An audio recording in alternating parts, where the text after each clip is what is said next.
વિદ્યાકુંજ આશાદીપ વિદ્યાર્થી મંડળ દ્વારા 2.5 દિવસના ગૌરી ગણેશની સ્થાપના કરવામાં આવી। ઓપરેશન સિંદૂર અને સ્વાદિષ્ટ સંકલ્પની થીમ પર આયોજન કરવામાં આવ્યું। ઓપરેશન સિંદૂરની સફળતા બદલ ત્રણેય દળને અભિનંદન આપવા સાથે રાષ્ટ્રભાવના જાગૃત થાય અને ટ્રમ્પને સ્વદેશી અપનાવી ટેરિફિક જવાબ આપવા વિદ્યાર્થીઓ સંકલ્પ કરે તે હેતુ સાથે આજે ગૌરી ગણેશના ઉત્સવનું સુંદર આયોજન કર્યું। આજે ગણેશજીના ઉત્સવ સમયે 167 પછી વિધાનસભાના ધારાસભ્ય મોદી હાજર હતા અને વિદ્યાર્થીઓને અને સ્કૂલ પરિવારને સ્વદેશી અપનાવવા બદલ અભિનંદન પાઠવ્યા હતા। તેમજ જાહેર જનતાને પણ સ્વદેશી અપનાવીને ભારત આત્મનિર્ભર બનાવવાના વિકસિત ભારતના બનાવવા યોગદાન આપવા અપીલ કરી હતી। વિશેષમાં ગણપતિની મૂર્તિ માટીમાં વિદ્યાર્થીઓએ જાતે બનાવી હતી અને સમગ્ર આયોજન ધોરણ 12ના વિદ્યાર્થીઓએ કર્યું હતું।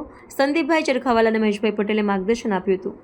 વિદ્યાકુંજ આશાદીપ ગ્રુપના વિદ્યાર્થી મંડળ દ્વારા વિદ્યાકુંજમાં 2.5 દિવસના ગૌરી ગણેશનું સ્થાપન કરવામાં આવ્યું હતું। આજે વિસર્જન કર્યું છે।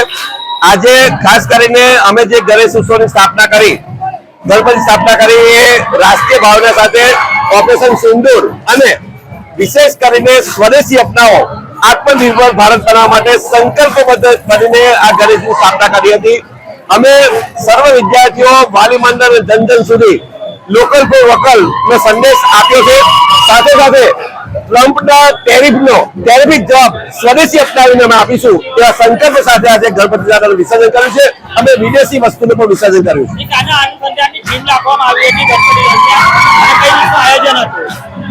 વિશેષ ટીમ જે અમારી હતી ઓપરેશન સિંદૂર, એક રાષ્ટ્રીય ભાવના, આપણા સેનાને આપણે બળ પૂરું પાડી શકીએ, એમને આત્મવિશ્વાસ વધારી શકીએ એ માટે ઓપરેશન સિંદૂર અભિનંદન આપતો કાર્યક્રમ સ્થાપના કરી અને સાથે સાથે વિકસિત ભારત, આત્મનિર્ભર ભારત બનાવવા માટે અમે સ્વદેશી વસ્તુ ખાસ કરીને અપનાવીએ।